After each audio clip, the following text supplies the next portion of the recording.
As biografias são feitas de pequenas histórias que formam a grande história que é a vida de cada um. 3 exemplos, noutros tantos livros, que demonstram facetas distintas dos visados. Os charutos que acompanharam a vida de Winston Churchill. A relação doentia do pintor Pablo Picasso com a sua família. Ou as memórias de juventude do ensaísta e académico Eugênio Lisboa. 3 abordagens, 3 figuras de nomeada. Venham daí.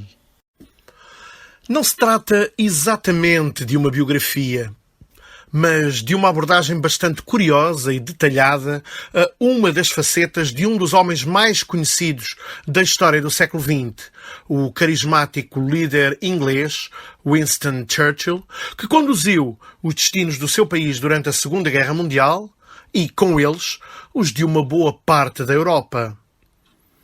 Prosador de eleição, o que lhe valeu até um Nobel da Literatura em 1953, epicurista convicto, político empenhado, passou à posteridade como um bom apreciador da bebida e dos charutos que o acompanham em tantas das suas fotografias e nas mais diversas situações.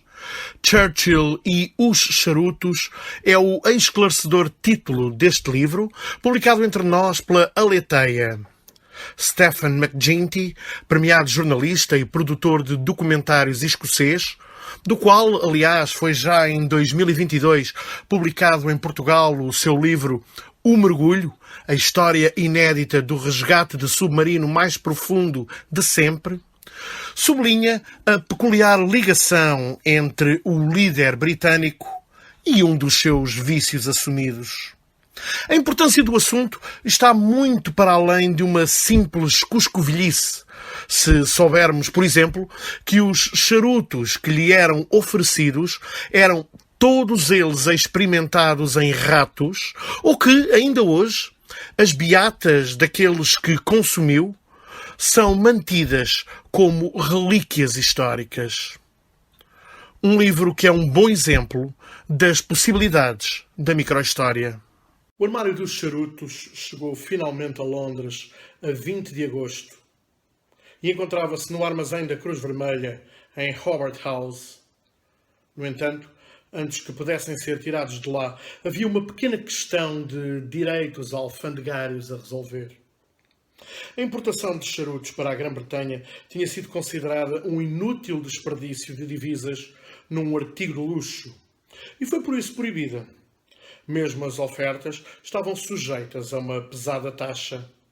Cada libra, aproximadamente 430 gramas de charutos, pagava 1 libra e 8 chelins de imposto.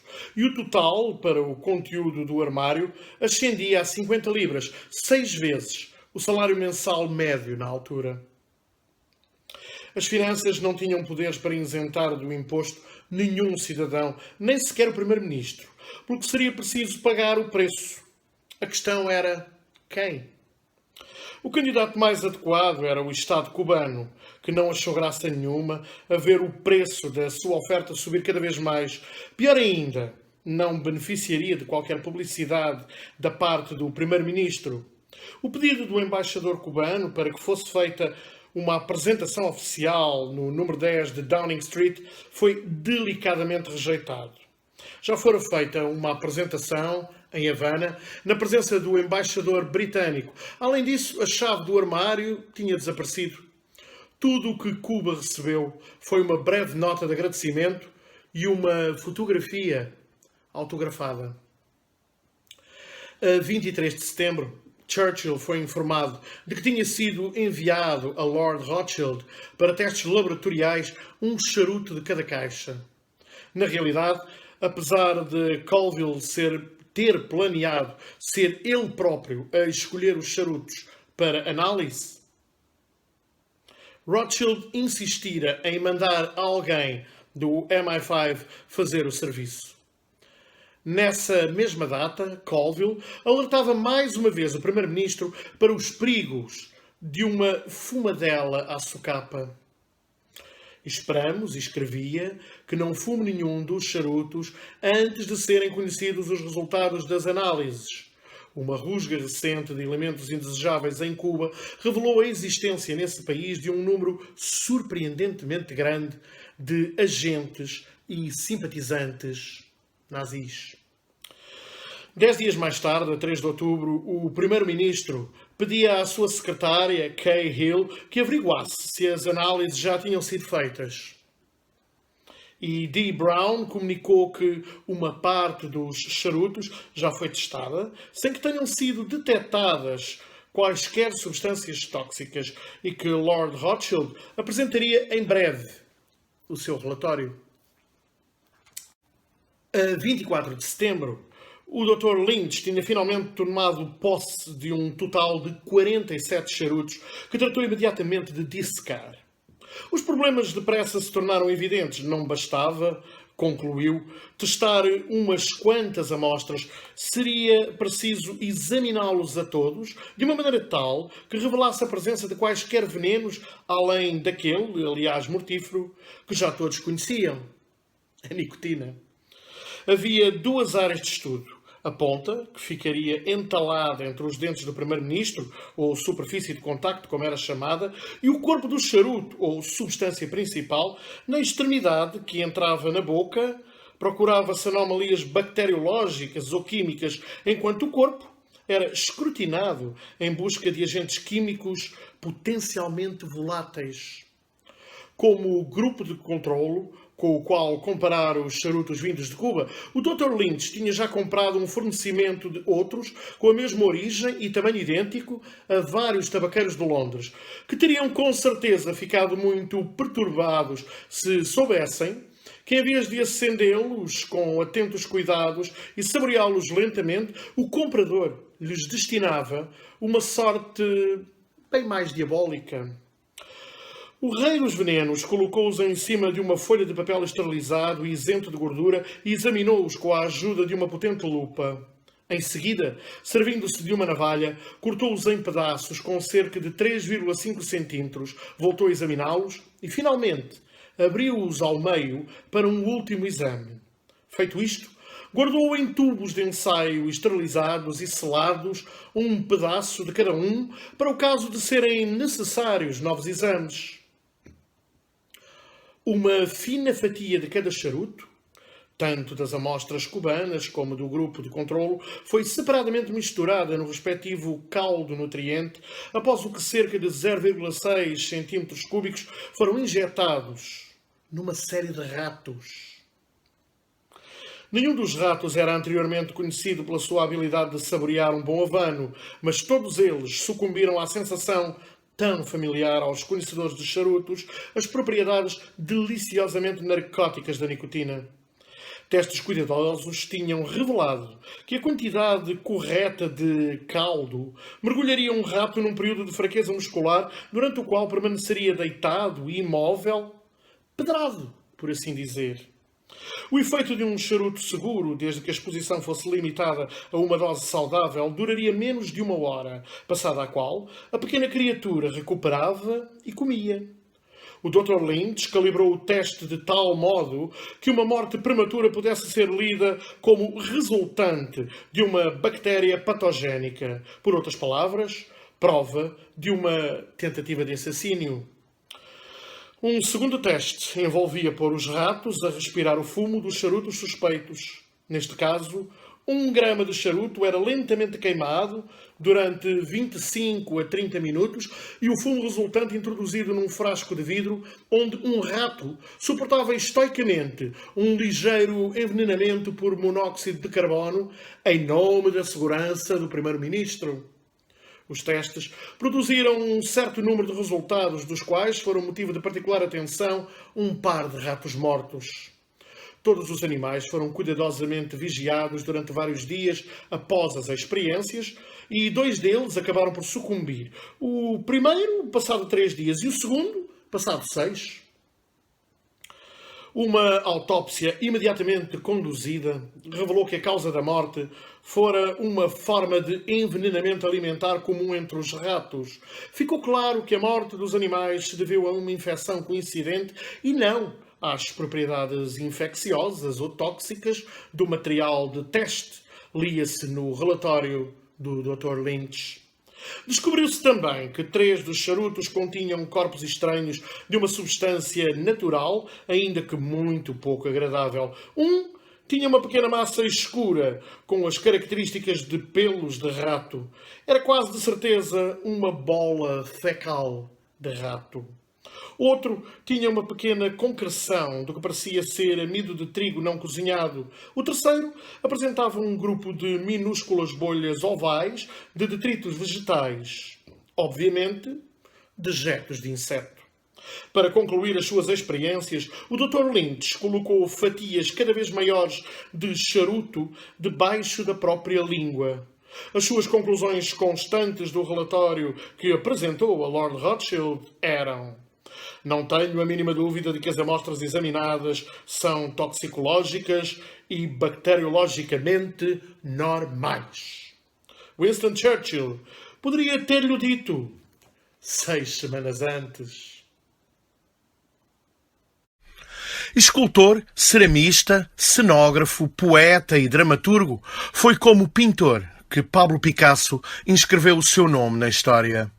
Figura maior da modernidade do século XX, nasceu em Málaga, Espanha, em 1881 e veio a falecer em 1973. O seu papel na consolidação da linguagem cubista é fundamental, bem como na presença de um olhar político na criação artística. Bastava pensarmos em Guernica ou no célebre Mulher Chorando para entendermos rapidamente a ruptura que protagonizou. Contudo, este livro, publicado em Portugal pela Âmbar, hoje esgotado no mercado, é uma boa demonstração de como uma biografia não se esgota na obra, e isso pode estar presente num livro, celebrando a importância do legado, sem escamotear os defeitos evidentes de uma personalidade famosa. Marina Picasso é neta do grande pintor e recorda nestas páginas uma relação difícil e uma personalidade controversa, sem que isso lhe deixe toldar o juízo analítico sobre a dimensão do trabalho artístico deixado por um dos grandes vultos da história da arte.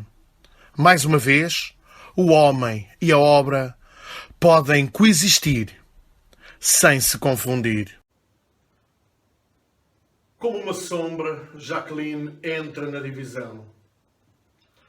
Aproxima-se do meu pai e diz-lhe algumas palavras ao ouvido. O meu pai abana dolorosamente a cabeça e volta-se para nós. Marina, Pablito, diz-nos com voz patética: temos que ir embora. Pablo precisa de estar sozinho. Vocês cansaram-no. Cansámo-lo. Quando ele nem se dignou conceder-nos um segundo de atenção, uma vírgula de estima, um nadinha de interesse. A cerimónia terminou. Resignados, seguimos docilmente Jacqueline até à porta do santuário, onde o avô nos abençoou com a sua indiferença. Uma vez mais, não lhe pudemos explicar quem realmente éramos. Uma vez mais, sentimos-nos traídos. Traídos e rejeitados. Jacqueline deixa-nos no patamar das escadas, aperta-nos a mão de má vontade e parte logo para junto do seu sol. Já vou, grita ela, precipitando-se para o interior da casa com as persianas fechadas. Já vou, monsieur. A simples ideia de abandonar o seu carrasco por um instante incomoda-a. Sem ela, ele sufoca como um peixe fora d'água. Recuso esta miséria. Não quero mais a violência de uns, a fraqueza de outros, a influência de um déspota que decidiu a minha vida e a do Pablito. Quero a minha liberdade, o meu oxigênio para mim. Quero arrancar-nos desta família. Pablito, é necessário irmos trabalhar. Para quê? Sabes bem que não sairemos disto? Somos Picasso. Em suma, só resta sofrer. Decidi que não queria sofrer mais. Quero ser autónoma. Dizer não à fatalidade. No verão, existem na Côte d'Azur inúmeros centros de tempos livres para as crianças cujos pais trabalham. Anoto a sua direção e envio-lhes o meu currículo vitae. Curso dos liceus, séria e conscienciosa, procura emprego de monitora. Recebo respostas e tenho de me apresentar. O seu nome? Marina Ruiz Picasso. Filha? Não. Neta.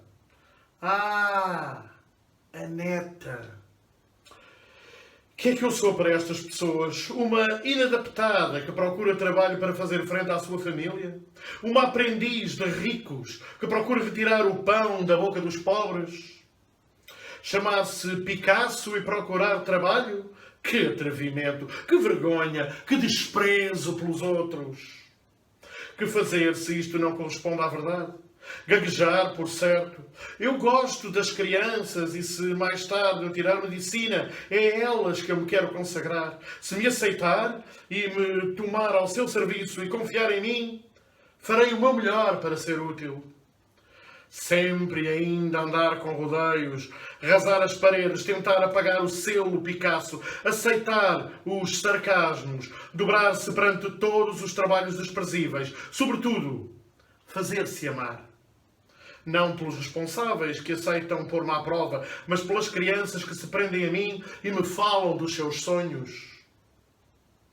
Mais tarde, levarei a minha mãe a dar a volta ao mundo. Nunca a vou deixar. Mais tarde, conduzirei uma locomotiva. Como o meu pai, serei ferroviário. Mais tardes, cheios de esperança. Mais tardes, que me roubam o coração. Eu não tenho mais tarde. Este verão, as coisas são diferentes. Não trabalho num centro de férias, mas num posto temporário, na estação dos Correios e Telecomunicações de Golfe-Juan. O meu papel é entregar telegramas aos cidadãos da minha cidade e aos seus veraneantes. Um trabalho que me encheu de orgulho. Tem transporte próprio? Perguntou-me o chefe dos Correios a quem me apresentei. Sim, com certeza. Minto. Mas tenho mesmo de mentir. Tenho mesmo de agarrar este trabalho, uma vez que o chefe dos Correios aceita também contratar o Pablito para separar o correio, que nesta estação chega aos sacos de cada vez.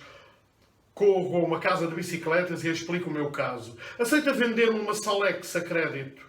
Primeira mensalidade no fim de junho, liquidação total em outubro. Evidentemente que, pelo preço solicitado, verificou os travões, mudou o rodízio do motor e distorceu o guarda-lama da frente. Está feito. Posso finalmente pretender o título de telegrafista. Pablito, o de empregado, de separar o correio e de coproprietário de uma Solex em segunda mão. Sacola a tiracolo, rasgo as ruas, toco às campainhas das portas, aos intercomunicadores dos prédios. Um telegrama para si. Na estação alta, raros são os telegramas que trazem más notícias. Geralmente anunciam a vinda de um parente, um nascimento, um acontecimento feliz. E valem-me uma gorjeta que me permitiu mudar os 2 pneus de Pégaso, a nossa bicicleta motorizada. Pablito também está feliz. Ele é o mais rápido a separar as cartas, a distribuir os jornais, o correio. Sente-se responsável. Tem as faces rosadas. Todas as semanas mandamos a totalidade do nosso salário à nossa mãe. Achamos isso normal. É necessário ajudar-se mutuamente. Não me recordo de ter comprado uma peça de roupa sem lhe ter falado. O meu costureiro e o de Pablito chama-se Prisonique. Uma mini saia, um corpete de algodão, uma t-shirt e umas calças de tecido, comprados nas suas secções, vestíamos para a estação inteira. Tínhamos muito cuidado com elas. Tinham que durar até ao início das aulas. O domingo era um dia triste. A praia e os banhistas, estendidos na areia, davam-nos vómitos. As esplanadas dos cafés e o seu bando de turistas desmoralizavam-nos. Como não tínhamos meios nem vontade de nos misturar com esta fauna, íamos para casa e ficávamos no nosso quarto até segunda-feira de manhã. Como o nosso pai não se esforçava por nos ver, cortaram-nos a comunicação com o nosso avô, que em outubro ia festejar os seus 88 anos. Pablito tinha-lhe telefonado. Foi atendido por Jacqueline. Quem é que está ao telefone? O neto. Quem é? Eu queria falar com o meu avô. Mas quem fala? Pablo. Pablo? Saiba que só há um Pablo no mundo, rapaz. E este Pablo não o pode atender. Para o meu irmão era uma facada que ela lhe espetava no coração. Ter o nome que lhe tinham dado era um sacrilégio. Um usurpador era o que ele era. Um velhaco, um desclassificado, um ser desprezível. E a voz de Jacqueline, ácida, desdenhosa. O mestre não está. Mas podem escrever-lhe.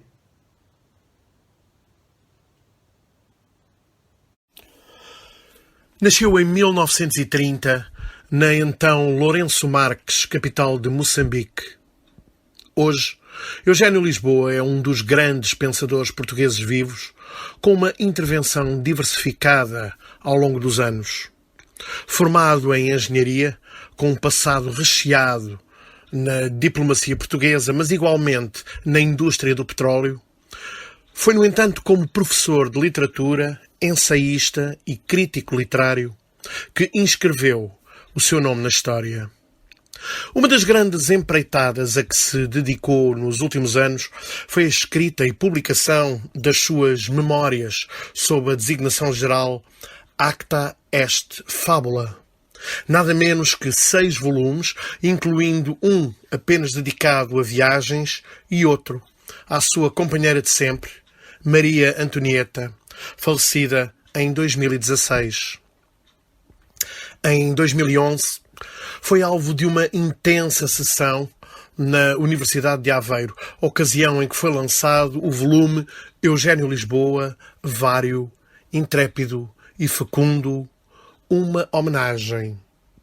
Trabalho organizado por Otília Pires Martins e Onésimo Teotónio Almeida, 2 sólidos académicos que bem conhecem e atestam o seu longo e valioso trabalho.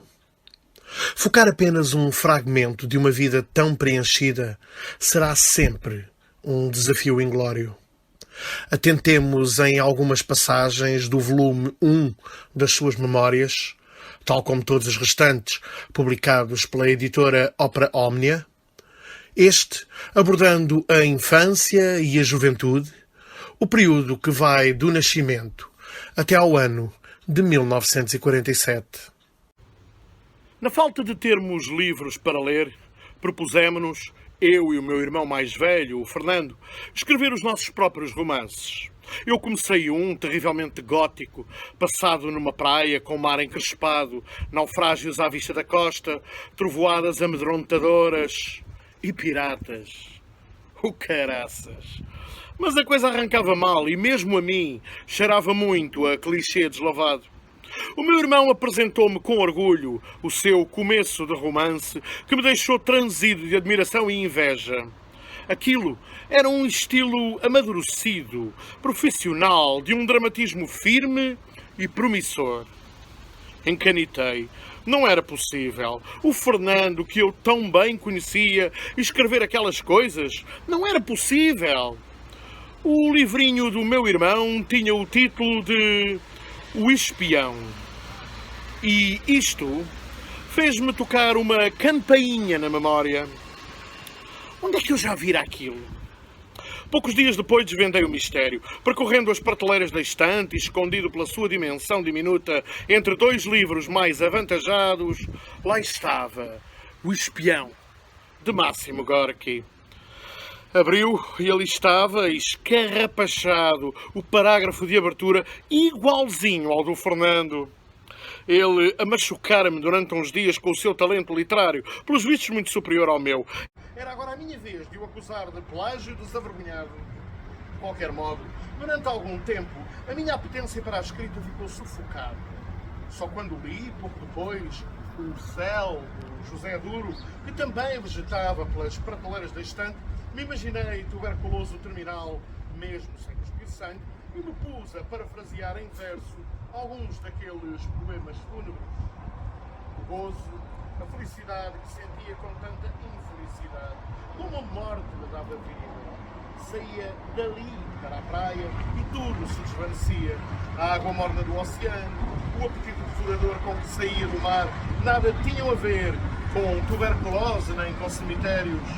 De vez em quando regressava ao fel, mas logo o compensava de novo com a praia.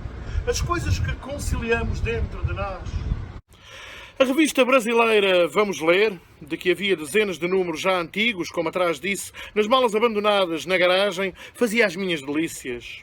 Foi lá que aprendi imenso sobre Dickens, O'Neill, Roger Martin Dugard, Anatole France, Machado de Assis, etc. Lia contos, artigos informativos, mas, sobretudo, sonhava vir a ser um daqueles escritores, a viver numa casa com uma grande biblioteca onde existissem todas as obras de todos aqueles senhores. Um dia, seria eu a aparecer na Vamos Ler, com aquele ar de sabedoria venerável para gozo dos vindouros. Sonhos. Mais à frente, uma outra passagem de caráter mais confessional. Os meus colegas, como disse, incluíam algumas raparigas. De entre elas, destaco pela beleza, inteligência, vivacidade, abertura fácil ao riso e uma peculiar maneira de pronunciar as palavras, a Artemisa. Quando o professor de História queria chamá-la, abria a caderneta, olhava para ela e dizia com voz arrastada: "Venha à lição a deusa da caça, da vegetação e da castidade." E logo ela se levantava, lampeira e risonha, dirigindo-se ao quadro e atirando para cima de nós a primavera. Era atraente, mexida, alegre, mas discreta ao mesmo tempo. Punha-nos à vontade, mas sem necessitar de muita ênfase. Indicava de modo subtil e amigo. Hands off. Namorava um tipo incrível, já fora dos estudos, já empregado, patologicamente possessivo e ciumento. E intelectualmente muito abaixo dela. Para nós era claro e penoso. Ele não a merecia. Nunca percebi como uma rapariga dotada intelectualmente viva e graciosa como a Artemisa se deixava assim apropriar, era bem o termo, por aquele gebo mal encarado. Chamavam-lhe o Joca, não sei porquê. Ia levá-la ao liceu e esperá-la à saída, sempre com o olhar furão e desconfiado, não fosse ao bem alguém roubar-lhe a presa. Se algum rapaz olhava para a Artemisa com alguma atenção, mesmo discreta, logo o Joca se aproximava dele, perguntando-lhe com ar de desafio se queria alguma coisa. Ameaçadoramente, preparado para uma cena de pancadaria se fosse necessário. Artemisa parecia suportar tudo aquilo e provavelmente aceitava-o como sinal de amor. Por causa dele, não foi para Lisboa frequentar a universidade, onde seria por certo excelente aluna. Não soube nunca no que deu o seu casamento, quero supor, e por isso faço votos, que tenha decorrido sem grandes problemas. Por ela, com o seu pendor alegre e passa-culpas, estou certo de que nenhuma relação se azedaria. Aqui há alguns anos atrás disseram-me que ela viera viver para Portugal, mas em tal estado que melhor fora não a procurarmos. Assim se apagam com o tempo algumas das estrelas que por um momento breve, mas intenso, iluminaram a nossa juventude. Havia outras colegas interessantes. A Carolina Bronze, simpática, comunicativa, descomplexada e boa camarada. Não tinha qualquer problema em estar no meio de rapazes e alguns interpretavam grosseiramente a sua lisura límpida. Não era promíscua, era transparente. E isso afrontava os complicados, os complexados e os primários. Eu gostava francamente dela, mas só o mostrava com muita discrição, não fosse crispar alguns colegas. Depois havia também a Elizabeth, alta, magra, distinta, bastante reservada, mas de uma elegância de maneiras que me encantava. Era de mãe estrangeira, suponho, de aí o cabelo ruivo e uma certa maneira de falar, com algo de nórdico ou por aí. Tinha classe, mas mostrava-o com uma discrição que quase me fazia corar. Como ser humano, parecia-me estar muito acima da média. Estará viva? Licenciou-se em Medicina. O que foi a sua vida? Regressou a Moçambique depois de formada? Nunca mais soube dela e, no entanto, deixou marca profunda em mim pelo panache suave e contido do seu porte. Some girl. Foi nesse ano, 1944, logo no começo de junho, que um dia, quase no fim da última aula da manhã, o professor de Física, António Esquivel, homem intelectualmente superior e de grande dignidade pessoal, que ia a passar no corredor adjacente à sala de aula em que nos encontrávamos, abriu compulsivamente a janela de guilhotina, meteu a cabeça dentro da sala, levantou os óculos para a testa e anunciou, em voz excitada: "Os aliados desembarcaram na Normandia." Foi um tumulto. O professor que nos estava a lecionar, se bem me lembro, era o Charuto, que logo se dirigiu para o Esquivel, dando o máximo de euforia possível à sua vasta massa corpórea. Na aula, a excitação era enorme. Éramos todos pelos aliados e contra os nazis. Os filmes do Scala para uns e os do Gil Vicente para outros tinham-nos abastecido com argumentos de sobra para tomarmos partido. De aí em diante eu seguiria nos Newsreels do Scala e no Notícias de Lourenço Marques o progresso das forças aliadas na Europa. Logo me captou a imaginação a figura inesquecível do General Patton. Patton dashes across Europe, diziam os newsreels no Scala, ao som de uma música mobilizadora. Apetecia, em vez de "Head ao medalho", dizer "Hey, Patton".